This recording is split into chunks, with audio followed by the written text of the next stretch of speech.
A'udzubillahiminasyaitonirrajim. Bismillahirrahmanirrahim. Assalamualaikum warahmatullahi wabarakatuh. Alhamdulillah alladzi bi ni'matihi tatimmus shalihat.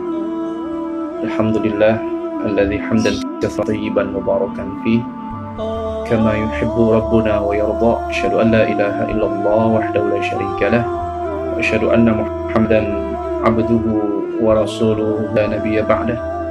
Allahumma salli wa sallim wa barik wa an'im ala hadzal nabiyil karim habibina wa syafi'ina wa maulana Muhammadin sallallahu alaihi wasallam wa ala alihi wa sahbihi ajma'in wal mujahidin at-tahirin, amma ba'd. Sahabat Instagram yang dimuliakan Allah,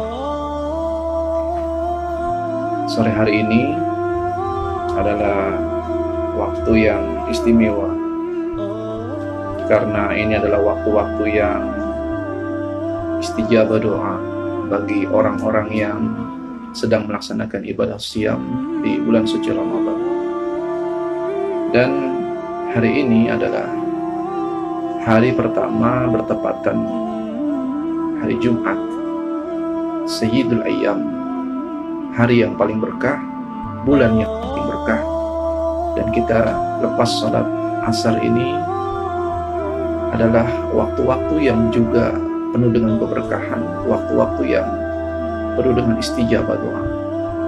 Maka gunakanlah kesempatan waktu yang berkah ini untuk memanjatkan segala hajat dan keinginan kita selaku hamba Allah. Memohonlah kepada Allah dengan sikap tadarru wa khufyah, dengan kerendahan hati. Dan ini adalah hari pertama kita memasuki bulan suci Ramadan dalam kondisi yang tidak biasa, yang belum pernah tercatat dalam sejarah hidup kita mungkin sebagian besar. Belum pernah kita mengalami puasa di bulan suci Ramadan di tengah kondisi pandemi, di tengah kondisi wabah yang hari ini sedang menjangkit di negeri kita. Maka tentu akan banyak sekali hikmah yang Allah tunjukkan dengan adanya wabah ini.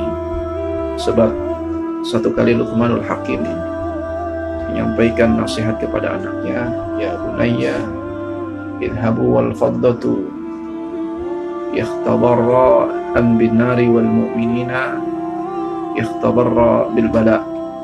Wahai anakku, kata Luqmanul Hakim, ketahuilah bahwa sesungguhnya emas dan perak itu diuji keampuhannya, kata Luqmanul Hakim kepada anaknya, itu dengan api.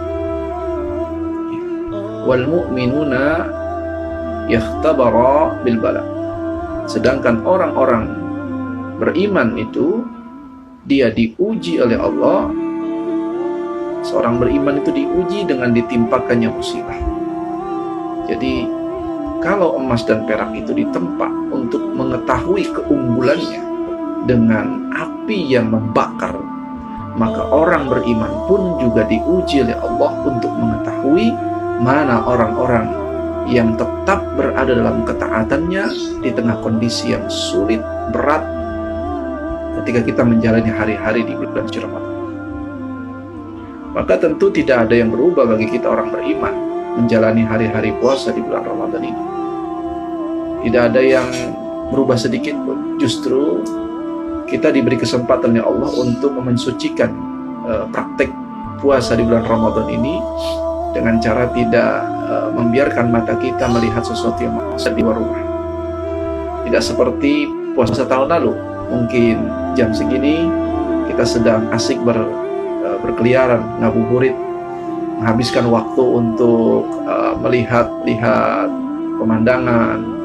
Kadang banyak maksiat lewat di depan kita, kadang-kadang keluar kata-kata yang laghah dari lisan kita. Maka kesempatan ini justru kita lebih banyak menghabiskan waktu di rumah, yang dengan itu kemudian kita bisa memaksimalkan ibadah kita di bulan suci Ramadan. Para jamaah sekalian, seperti yang sudah dijadwalkan, pada kesempatan kali ini kita akan melanjutkan pembahasan seputar 10 sahabat Nabi yang dijamin masuk surga.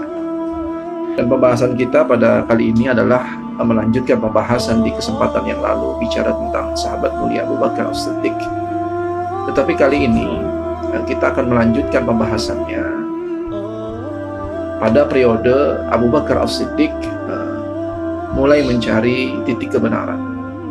Abu Bakar As-Siddiq mulai mendapatkan hidayah dari Allah Subhanahu wa taala dan masuk ke dalam Islam, ikut membersamai Rasulullah sallallahu alaihi wasallam dan terlibat dalam semua perjuangan dan dakwah bersama Rasulullah sallallahu alaihi wasallam. Maka tentu perjalanan orang paling mulia setelah Rasulullah ini adalah perjalanan yang istimewa. Setiap langkahnya mengandung ibrah, setiap kata-katanya mengandung hikmah, dan setiap apa yang dilakukannya akan memberikan teladan kepada orang-orang yang beriman yang ingin mencontoh ahli surga ini. Kalau bukan mencontoh ahli surga, lantas kita akan masuk surga dengan cara apa? Kalau bukan mengikuti 10 orang yang dijamin masuk surga, bagaimana mereka mendapatkan predikat surga? Lantas dengan cara apa kita akan masuk surga? Oleh karena itu, belajar sejarah itu bukan hanya sekedar bercerita tentang dongeng orang-orang di masa lalu, tapi kita ingin menghubungkan apa-apa yang terjadi di masa lalu. Maka sejarah itu harus menjadi jembatan bagi kita, jembatan penghubung agar kita bisa terhubung, terkoneksi dengan kuat dengan kejadian-kejadian di masa lalu yang pernah terjadi di masa para sahabat Nabi dan di zaman Nabi Shallallahu Alaihi Wasallam. Abu Bakar As-Siddiq dikenal sebagai orang yang sangat cerdas, tumbuh kembang di lingkungan masyarakat Arab dan lingkungan klan Bani Taim dari kalangan Quraisy yang sangat cerdas dan memiliki sifat-sifat yang sangat luhur di masa jahiliyah. Karena itulah Abu Bakar As-Siddiq adalah seorang petualang. Abu Bakar As-Siddiq adalah seorang pedagang, seorang konglomerat yang kekayaannya luar biasa. Berdagang sudah malang melintang puluhan tahun, masuk ke wilayah Syam, masuk ke wilayah Yaman. Dia berdagang tidak kenal henti. Maka Abu Bakar As-Siddiq saat beliau sedang berdagang ke negeri Syam, Abu Bakar seketika sedang beristirahat bersama rombongan kafilah pedagang. Tiba-tiba kemudian Abu Bakar tertidur. Kejadian ini dinukil di dalam satu kitab yang berjudul Al-Khulafa Ar-Rasyidin karya Imam Mahmud Asy-Syakir. Abu Bakar kemudian tertidur. Saat tertidur itulah Abu Bakar As-Siddiq bermimpi. Maka Abu Bakar terbangun dari mimpinya dan menceritakan mimpi itu. Dicarilah orang yang mengerti terhadap takwil mimpi, yang saat itu berjumpalah Abu Bakar dengan pendeta Bahira. Yang pendeta Bahira ini juga nanti yang sebelumnya pernah berjumpa dengan Nabi Shallallahu Alaihi Wasallam. Abu Bakar menceritakan mimpinya. Kemudian pendeta Bahira menjelaskan, sesungguhnya kamu berasal dari mana? Ditanya pendeta Bahira bertanya kepada Abu Bakar, "Kau berasal dari negeri Mekah, dari kabilah apa?" Quraisy. Maka kemudian pendeta Bahira ini mengatakan bahwa di tempatmu nanti akan muncul seorang nabi dan engkau akan menjadi pengikut setianya. Maka cerita tentang Abu Bakar akan mendapatkan kemuliaan ini dengan mendampingi nabi tersebut, itu disimpan rapat-rapat di dalam hati Abu Bakar As-Siddiq sambil terus mencari kebenaran itu. Satu kali Abu Bakar As-Siddiq sedang lewat di pinggir Ka'bah. Tiba-tiba Abu Bakar melihat Zaid bin Amr An-Nufail. Zaid bin Amr bin Nufail ini adalah seorang kelompok Al-Hanafiyah. Tahu Al-Hanafiyah? Al-Hanafiyah itu adalah kelompok yang di masa Rasulullah sebelum diangkat menjadi nabi. Al-Hanafiyah ini adalah kelompok yang dia tidak menyembah berhala, dia benci dengan penyembahan berhala gaya orang-orang Quraisy itu. Dan dia masih mengikuti agama tauhid yang mengikuti millah Ibrahim, tapi dia tidak mengerti caranya. Ini orang-orang baik, orang-orang yang lurus, tapi tidak mengerti jalannya. Karena memang masa fatrah itu, masa kekosongan kenabian itu menyebabkan terjadi kesesatan yang luar biasa. Nah, Abu Bakar lewat di depan Zaid bin Amr An-Nufail, kemudian tidak lama kemudian lewat juga sahabat dari Zaid bin Amr ini yang bernama Ibnu Abu Salt. Kemudian dia bertanya kepada Zaid bin Amr bin Nufail, bagaimana kabar engkau wahai pencari kebenaran? Jadi Zaid bin Amr bin Nufail ini terkenal pencari kebenaran. Jadi dia mencari di mana sebenarnya jalan hidup yang benar. Apakah dengan beribadah menyembah berhala di pinggir Ka'bah ini adalah satu kebenaran? Apakah banyaknya sesembahan-sesembahan ini akan menyelesaikan masalah masyarakat Mekah? Maka itu direnungkan, tafakur. Maka tafakur itu seharusnya dibiasakan oleh orang-orang beriman ini, siapapun itu. Jangan mentang-mentang Anda kemudian sudah menjadi orang beriman, Anda sudah menjalankan kewajiban, Anda tidak bertafakur. Apakah jalan hidup yang Anda lakukan hari ini adalah sesuai dengan apa yang diajarkan Nabi SAW? Ini sifat tafakur ini harus ada pada diri orang beriman. Bahkan kalau perlu kita mengadakan uzlah, ya, menyendiri. Di 10 hari terakhir sudah dicontohkan i'tikaf. I'tikaf itulah tempat merenung, tempat bertafakur, memutuskan koneksi diri dengan kehidupan bumi dan dikaitkan koneksi itu kepada langit. Itu namanya i'tikaf. Jadi i'tikaf itu cara syariat ini membawa orang beriman itu yang tadinya terkoneksi dengan bumi, kemudian diarahkan bagaimana koneksi itu diarahkan ke langit di 10 hari terakhir. Tapi jangankan 10 hari terakhir, begitu berita pelarangan pulang kampung aja sekarang udah rame-rame pulang kampung, apalagi 10 hari terakhir nanti, wallahu a'lam. Padahal di tengah kondisi yang sangat mengerikan orang itu untuk pulang kampung hari ini. Baik, sahabatku sekalian, kemudian Ibnu Abu Sal ini bertanya kepada Zaid bin Amr, apa kamu sudah menjumpai kebenaran itu? Maka dia menjawab belum. Lalu kemudian Zaid bin Amr bin Nufail ini berkata, setiap agama pada hari kiamat akan binasa. Ini Abu Bakar mendengar kalimat ini, kecuali apa yang masih tetap pada jalur al-Hanafiyah atau tauhid. Jadi semua agama, semua keyakinan, semua pola pikir, semua ideologi apapun yang berlawanan dengan tauhid pasti akan binasa. Yang selamat hanya Islam yang mengajarkan pada kita. Kalau kita mau melihat apa yang menyebabkan Abu Bakar menjadi magnet saat itu, sampai orang-orang kafir itu kalau Abu Bakar ibadah di pinggir rumahnya, mereka takut kalau anak-anak mereka, pembantu mereka, budak-budak mereka ngelihat Abu Bakar ibadah. Kenapa? Abu Bakar itu ibadahnya saja magnet itu. Kira-kira para jamaah sekalian kalau sedang ibadah, melakukan amal baik, kira-kira magnet untuk ditiru orang atau tidak? Semakin kita ikhlas menjalankan ibadah, semakin kita niatnya hanya karena Allah, maka kita akan menjadi magnet, menjadi teladan bagi orang yang di sekitarnya. Nah, Abu Bakar, apa magnet yang membuat Abu Bakar dicintai oleh kaumnya, dicintai keluarganya, dicintai sahabat-sahabatnya? Ketika Abu Bakar mengajak mereka, ringannya mereka mengikuti Abu Bakar. Coba pertanyakan, berapa kali Anda mengajak keluarga Anda untuk hijrah, untuk mengikuti jalan Allah, dan berapa kali Anda gagal? Ya, hidayah betul, tentu hidayah Allah yang atur, hidayah Allah yang setting. Tapi ada asbab-asbabnya yang menyebabkan mereka bisa menerima hidayah. Satu di antaranya adalah karena cara menyampaikan dakwah kita dengan akhlakul karimah yang baik.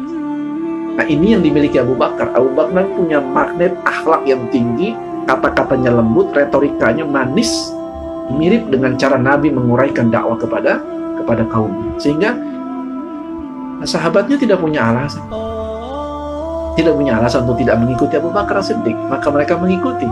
Lihat, di kemudian hari orang-orang yang diajak Abu Bakar, kita bisa bayangkan betapa panjangnya jariah Abu Bakar, karena Nabi mengatakan siapa orang yang mendapatkan hidayah melalui perantara lisanmu, maka itu setara dengan engkau mendapatkan humrun na'im, atau setara dengan unta merah, kata Rasulullah. Masya Allah, satu orang masuk dalam Islam dan setiap dia melaksanakan ibadah, dicontoh, ditiru, maka ketika dia melaksanakan ibadah, pahala ibadahnya mengalir pada orang tersebut. Masya Allah, tanpa mengurangi pahala orang yang menjalankannya. Kata Syekh Al-Qasim, seorang ulama, menjelaskan hadis itu, kata beliau, bahkan ketika seseorang itu mengajak pada seseorang untuk di jalan Allah, di sepertiga malam dia tertidur, tidak sempat melaksanakan tahajud, tapi orang yang didakwakannya tahajud, maka pahala tahajudnya sampai kepada orang yang mengajaknya tersebut. Masya Allah. Ini pahala dakwah. Makanya dakwah itu bukan tugas ustadz, dakwah itu bukan tugas ulama aja, dakwah itu tugas siapa saja. Ya, setiap dia yang baru menerima hidayah, dia baru memahami tauhid, maka dia wajib menyampaikan dakwah itu kepada orang-orang terdekat, minal aqrabin, atau kepada orang-orang yang memang dia cintai, dia sayangi, dari sekitarnya, dari kalangannya. Wajib itu. Jangan bersantai-santai kita ketika menerima hidayah. Jangan dipikir kunci surga itu punya kita sendiri. Surga itu gede, luas. Pintunya saja dari Hadramaut ke wilayah Syam, pintunya tuh, pintu segede itunya nggak mungkin dibukain nanti buat kita doang masuk, tuh nggak mungkin. Pasti akan ada banyak orang yang masuk melalui pintu tersebut. Maka dari itu, jangan merasa kemudian Anda ini memegang pintu surga, kemudian Anda tidak mau mengajar, tidak mau menyampaikan kepada orang, hanya karena diri ini masih banyak salahnya, banyak dosanya. Iya, hati-hati, itu subhat yang ditebar setan agar Anda tidak berdakwah. Udahlah, kita aja masih nggak bagus, ngapain ngajak orang? Itu subhat yang ditebar setan supaya Anda tidak mengajak ke jalan Allah. Udahlah, perbaiki dulu akhlak diri. Betul, itu semuanya betul. Anda sebagai seorang juru dakwah, Anda harus memperbaiki akhlak, Anda harus memperbaiki lisan, memperbaiki amal. Tapi berhenti di jalan dakwah hanya karena alasan itu subhat. Ya, karena dakwah adalah pelajaran bagi kita. Mau ildah, sambil kita mengajarkan orang lain, kita pun mendapatkan pelajaran dengan dakwah tersebut. Kita sadar bahwa setiap yang kita sampaikan tentu belum bisa kita amalkan seluruhnya, tapi kita berlomba-lomba untuk terus mengamalkan ini. Maka akhirnya lambat laun Abu Bakar mengajak orang-orang di sekitarnya masuk Islam. Ada sebagian di antara mereka yang berani menyiarkan Islam secara terang-terangan, tetapi ada di antara mereka yang bersembunyi, tidak berani menyiarkan keislamannya secara terang-terangan di masyarakat Quraisy. Ahasiban nasu ayyutraku amanna wa hum la yuftanun. Apa kamu dibiarkan mengaku beriman kepada Allah padahal kamu gak diuji? Siapapun akan mendapatkan ujian, termasuk Abu Bakar As-Siddiq. Abu Bakar As-Siddiq begitu masuk Islam, meski dia orang yang terpandang di masyarakatnya, bukan berarti dia lepas dari ujian. Abu Bakar As-Siddiq mengalami ujian yang bertubi-tubi, luar biasa.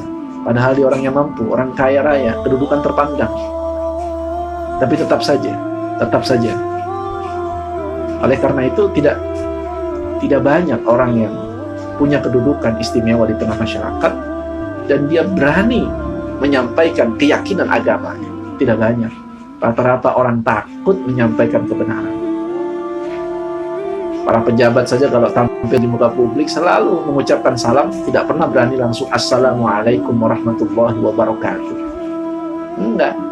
Assalamualaikum warahmatullahi wabarakatuh ditambah lagi dengan salam-salam yang berlainan dengan agama. Kenapa? Takut kehilangan jabatan, takut kehilangan kehormatan. Itu tidak dimiliki oleh Abu Bakar As-Siddiq. Jadi komitmen terhadap agama itu penting. Belajar memahami agama. Abu Bakar ini begitu masuk Islam, dia mendalami agama luar biasa.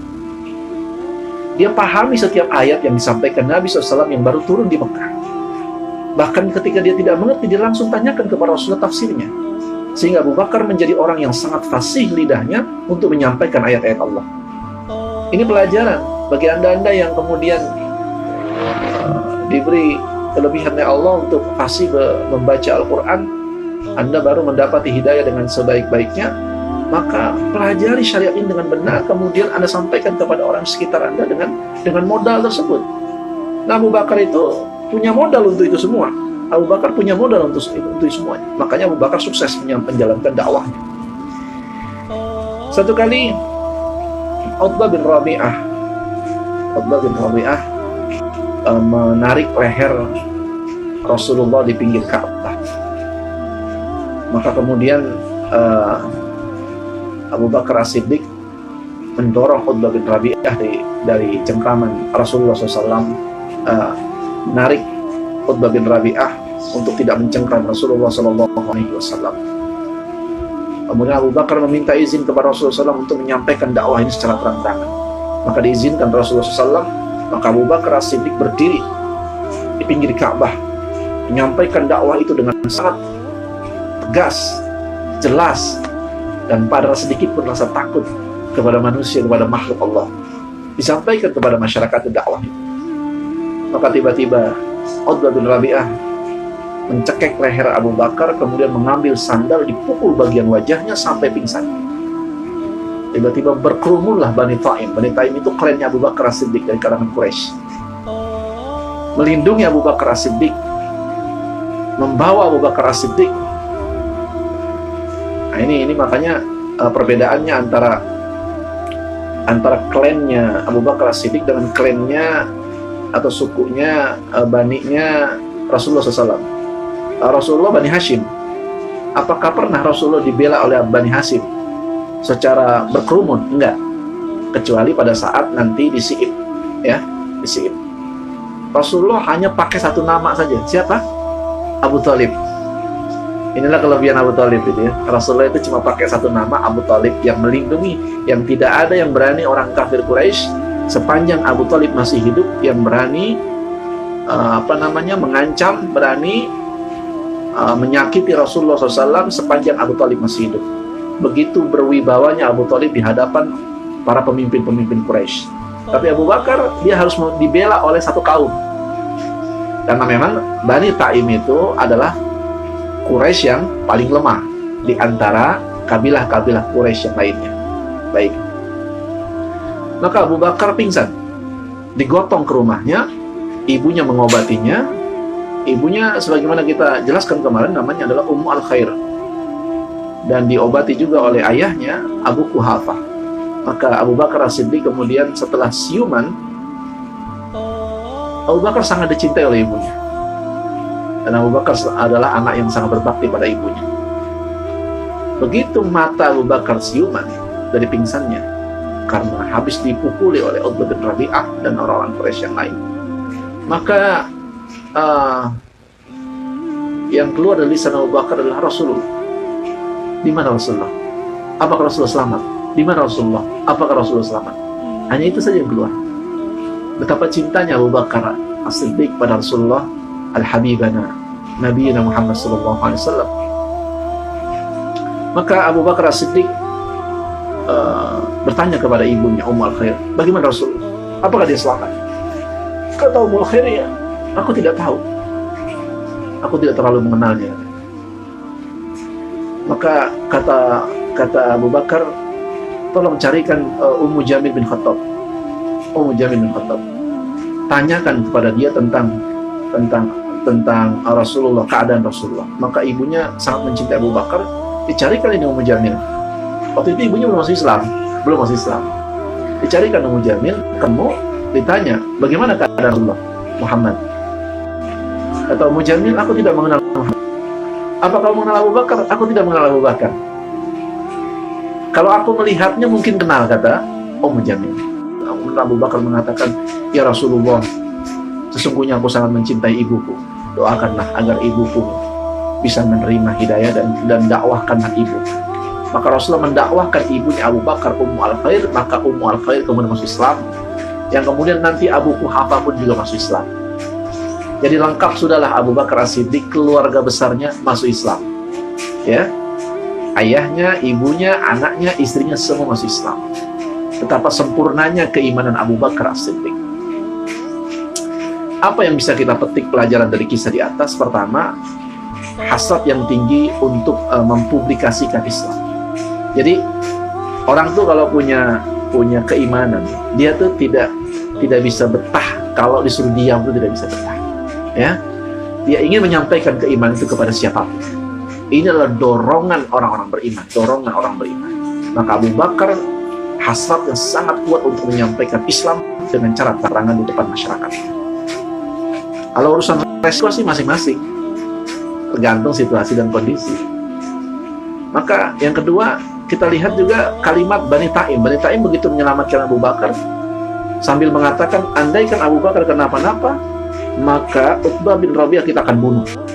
Ini adalah fanatisme, ya, fanatisme kelompok yang saat itu ada menjalar di kalangan orang-orang Quraisy. Jadi dia rela membela Abu Bakar bukan karena agama, tapi rela membela Abu Bakar karena kesukuan. Dan itu nggak sedikit yang kayak sekarang. Ya. Kemudian yang terakhir, terlihat jelas sikap Ummu Jamil, seorang wanita yang menjaga kerahasiaan tentang sesuatu. Jadi tidak semua hal bisa dipublikasikan di mana-mana. Nggak kayak zaman sekarang, apa sih dipublikasikan? Hal-hal prinsip dalam agama pun dipublikasikan. Makanya ngaji itu tidak selalu bisa online gitu ya. Kadang-kadang nggak online pun juga penting. Untuk apa? Untuk mengetahui prinsip-prinsip beragama dan tauhid. Jadi tidak selalu yang online-online itu hak, enggak selalu ya. Boleh jadi ya, yang ngaji di tempat yang kecil, disitulah kita mendapatkan pancaran cahaya keimanan yang mendalam. Maka hari-hari Abu Bakar As-Siddiq setelah masuk Islam, pembelaannya, ujiannya, juga yang terakhir adalah infaknya. Infak Abu Bakar As-Siddiq ditenggarai sebagaimana yang disampaikan oleh seorang tabi'in bernama Urwah bin Zubair. Infak yang dikeluarkan Abu Bakar untuk membebaskan budak-budak. Nah ini, jadi infak dalam kondisi kaum muslimin tidak punya harta, kaum muslimin tidak punya baitul mal, itu tentu lebih utama. Tentu lebih utama. Infak di kondisi yang sempit itu jauh punya keutamaan yang tersendiri. Seperti hari ini misalnya, orang yang mengeluarkan harta, orang yang bersedekah, orang yang memperhatikan orang-orang yang kesulitan. Dari semua kalangan, jangan cuma ojol aja, ya. Semua kalangan diperhatikan, kemudian dia bantu, dia keluarkan infaknya, dia keluarkan sedekahnya. Maka infak dan sedekah dalam kondisi seperti ini, dalam kondisi sempit seperti ini, tentu keutamanya tidak sama dengan kondisi lapang. Ya, maka Abu Bakar As-Siddiq membebaskan lebih kurang sekitar 7 budak. Ya, 7 budak yang disiksa, ada yang disiksa, ada yang tawan dan lain sebagainya. Yang paling terkenal kisahnya tentu pembebasan budak Bilal bin Rabah. Bagaimana Bilal bin Rabah, seorang budak dari Umayyah bin Khalaf, ditindih dengan batu besar hanya sekedar mengatakan amantu billah, sesungguhnya saya tidak akan melepaskan agama Muhammad. Maka Abu Bakar As-Siddiq menawar Umayyah bin Khalaf, berapa budak yang kau siksa ini untuk aku beli. Maka hasil tawaran itu akhirnya dibelilah sekitar seharga 7 uqiyah ya, atau dalam riwayat 40 uqiyah. 1 uqiyah itu sekitar 29 gram emas.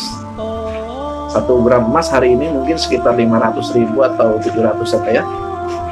Coba kalau dikalikan 29 itu sekitar 14 berapa ya? 14 juta 877.000 kali 40. Nah, itu berapa itu? Sekitar 595 juta. Jadi harga budak saat itu bisa sampai 100 juta angkanya itu.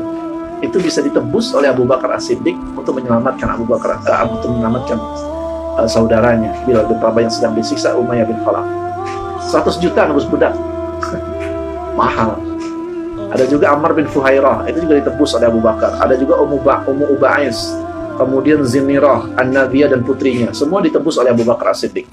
Tidak segan-segan Abu Bakar mengeluarkan hartanya untuk perjuangkan agama ini.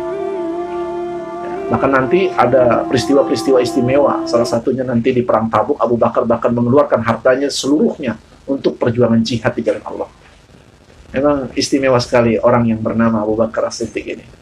Mudah-mudahan kita bisa mengambil faidah, mengambil ibrah dari perjalanan Abu Bakar di awal-awal keislamannya ini, sampai pengorbanan Abu Bakar mengeluarkan hartanya dalam perjuangan yang sangat sempit di kota Mekah. 13 tahun Abu Bakar menemani Rasulullah di kota Mekah. Ditambah lagi nanti 10 tahun Abu Bakar As-Siddiq menemani Rasulullah di kota Madinah. Insyaallah demikian kajian kita pada kesempatan kali ini. Kita batasi sampai masa awal keislaman Abu Bakar dan infaknya Abu Bakar. Insyaallah di kesempatan yang akan datang kita akan melanjutkan pembahasan bagaimana perjalanan hijrahnya Abu Bakar As-Siddiq bersama Rasulullah SAW yang penuh dengan hikmah. Juga bagaimana hari-hari jihad Abu Bakar, hari-hari menuntut ilmunya Abu Bakar di kota Madinah bersama Rasulullah SAW, sampai Al-Habibana, orang yang paling dicintai Abu Bakar itu meninggal. Dan juga nanti di ujung pembahasan kita akan membahas bagaimana sepak terjang Abu Bakar menjadi seorang khalifah. Mungkin itu yang bisa saya sampaikan pada kesempatan sore hari ini. Saya mengucapkan, saya atas nama Muzakir Al-Haq beserta kru dari Maghrib TV, mengucapkan selamat menunaikan ibadah puasa 1441 Hijriah, dan mudah-mudahan Allah menerima segala amal ibadah kita di hari ini, dan semoga Allah menerima amal puasa kita hari ini. Semoga Allah mencetak kita menjadi orang yang bertakwa, lepas dari menjalankan ibadah di bulan suci Ramadan di tahun 1441 Hijriah. Barakallahu fikum. Kita tutup pertemuan kita pada kesempatan kali ini dengan baca doa kifaratul majlis. Subhanakallahumma wa bihamdika asyhadu an la ilaha illa anta astaghfiruka wa atubu ilaik. Barakallahu fikum wa billahi taufiq wal hidayah. Assalamualaikum warahmatullahi wabarakatuh.